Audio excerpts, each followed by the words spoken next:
Gülay'dan Örgüler YouTube kanalıma hoş geldiniz. Bugün bu güzel ajurlu modelin anlatımını yapacağım. Şöyle, modelimiz oldukça güzel ve kolay. 4 sıradan oluşan bir model. Umarım siz de beğenir, benimle yaparsınız.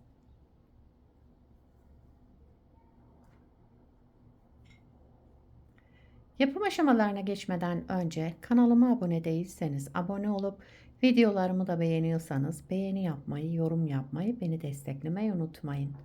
Şimdiden hepinize teşekkürler. Dilerseniz yapım aşamalarına geçelim. Evet, ilmeklerimi çıkardım, hazırladım şöyle. Bu model 2 ve 2'nin katlarından oluşuyor ilmek sayısı. Şöyle 2, 2, 4, 6, 8, 10, 12, 14 ilmekle modelimi kurmaya başlıyorum. Model 4 sıradan oluşuyor. Hep bu 4 sıranın tekrarını yapacağız. Birinci sıra ön yüzündeyim. Kenar ilmeğinden sonra bütün ilmeklerimi düz örüyorum. İlmeklerimi çıkardıktan sonra bir sıra düz ördüm. Örgümün ön yüzüne geçtim. Orada şimdi modelimizi uyguluyoruz. Lastik yaptıysanız lastiğin ön yüzünde modelinizi başlayabilirsiniz. Ben lastik yapmadığım için bir sıra düz ördüm. Örgümün ön yüzüne geçmiş oldum. Şimdi birinci sıra ön yüzünde bütün ilmeklerimi düz örerek tamamladım. İkinci sıra arka yüzündeyim. Kenar ilmeğinden sonra bütün ilmeklerimi ters örüyorum. Birinci sıra ön yüzünde düz, ikinci sıra arka yüzünde ters örerek ilmeklerimizi örelim.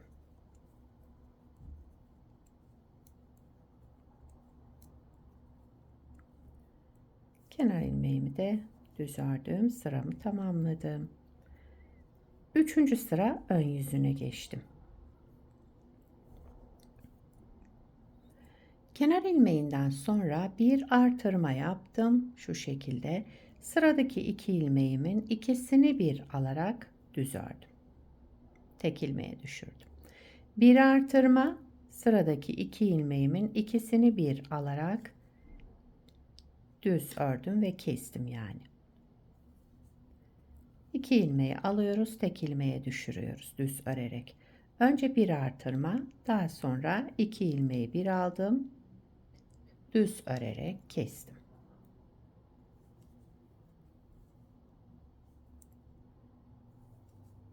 Evet, üçüncü sıra ön yüzünde önce artırma, daha sonra iki ilmeğin ikisini bir alarak kestik. Sıra sonunda kesme işleminden sonra kenar ilmeğini düz ördüm. Burada artırma yapmadım. Bakın orada da artırma yaparsak ilmek sayımız artar. Dördüncü sıra arka yüzüne geçtim. Üçüncü sırada ne yaptıysam aynısını yapacağım. Önce bir artırma, daha sonra sıradaki iki ilmeğimi şöyle alarak düz ördüm ve kestim.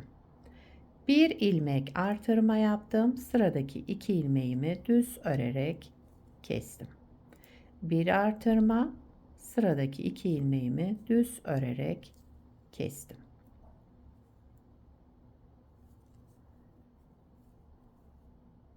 Dördüncü sırayı da bu şekilde tamamlayalım. Önce bir artırma ile başladım. Daha sonra kesme işlemi. Sıra sonuna geldim. 2 kalan ilmeğimi de aldım. Şu şekilde düz ördüm. Kestim yani.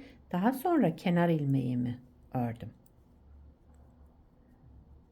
Evet. Modeli bir kez kurdum. Bakın model. Tabii ki ilerleyince kendini gösterecek. Güzel, kolay, ajurlu bir model. Şurada birinci sırada ne yaptıysak aynısını yaparak devam edelim. Modeli ikinci kez kuralım. Modelin birinci sıra ön yüzündeyim. Kenar ilmeğinden sonra bütün ilmeklerimi düz örüyorum.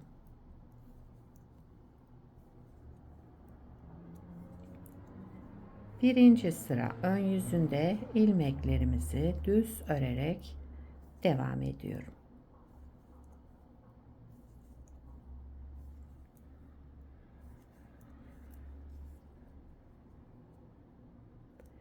İkinci sıra arka yüzündeyim.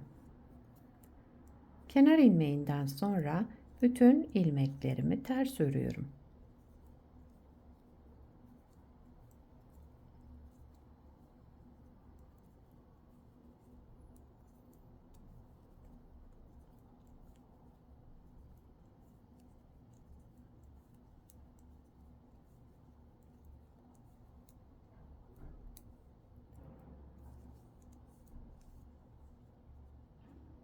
Üçüncü sıra ön yüzündeyim. Şimdi önce bir artırma yapalım.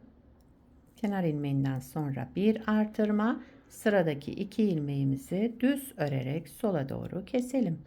Bir artırma, daha sonra iki ilmeğimizi bir aldık, sola doğru kestik.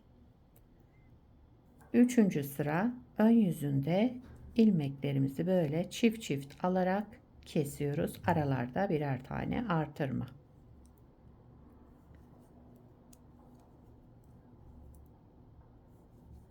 Evet, sıra sonuna geldim. Kesme işleminden sonra kenar ilmeğimi ördüm. Buraya dikkat ediyoruz. Dördüncü sıra arka yüzündeyim. Son sıramız.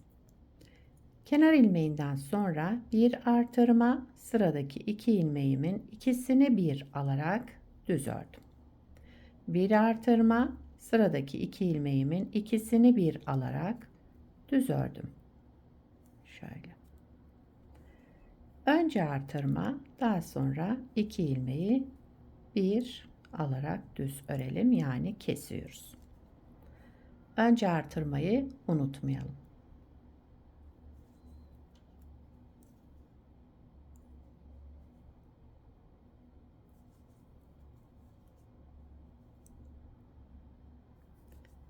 Evet. Kesme işleminden sonra kenar ilmeğimi ördüm. Bakın model şu şekilde oluştu.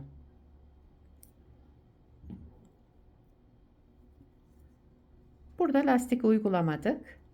Burada da hazır lastik uyguladım. Gördüğünüz gibi gayet güzel, çabuk ilerleyen bir model. Her türlü örgülerinizde kullanabilirsiniz. Yazlık örgülerinizde, mevsimlik örgülerinizde, yapacağınız örgüye göre de iplerinizi tercih edersiniz. Şöyle gayet güzel bir model, çabuk ilerleyen ajurlu modellerden.